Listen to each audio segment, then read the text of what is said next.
Le projet Granoflex visait à trouver des leviers pour tous les maillons de la chaîne de transformation du maïs à destination des céréales petit déjeuner. On a besoin notamment de vitrosité et de dureté de grain. Et les rendements au champ commençaient à stagner sur ce type de maïs. Et arrivé notamment en Limagne, un autre type de maïs qui était le maïs denté, dont les rendements augmentaient de plus en plus et rentraient en compétition avec le fameux maïs cornet denté qu'on utilisait à l'époque et dont on avait besoin, sachant qu'avec du denté, on fait de la farine mais on fait pas de semoule, ce dont on avait besoin. C'est un projet qui était financé FUI avec un grand nombre de financeurs.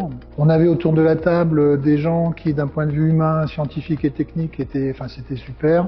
On était tous différents, des domaines d'activité différents, mais avec l'envie de se comprendre les uns les autres et d'apprendre les uns des autres. On a travaillé sur toute la chaîne de transformation avec des gens qui ont travaillé plus sur le déterminisme de la vitrosité, donc des gens plutôt dans le monde académique. Ça a permis de démarrer un nouveau programme de sélection avec une approche différente, et qui demeure aujourd'hui. On a toujours 2 programmes de sélection un peu parallèles, dont un est issu de ce projet-là. Au niveau de la mouture, il y a eu des modifications et on a eu une grosse amélioration de la qualité de production des cornflakes par cuisson extrusion.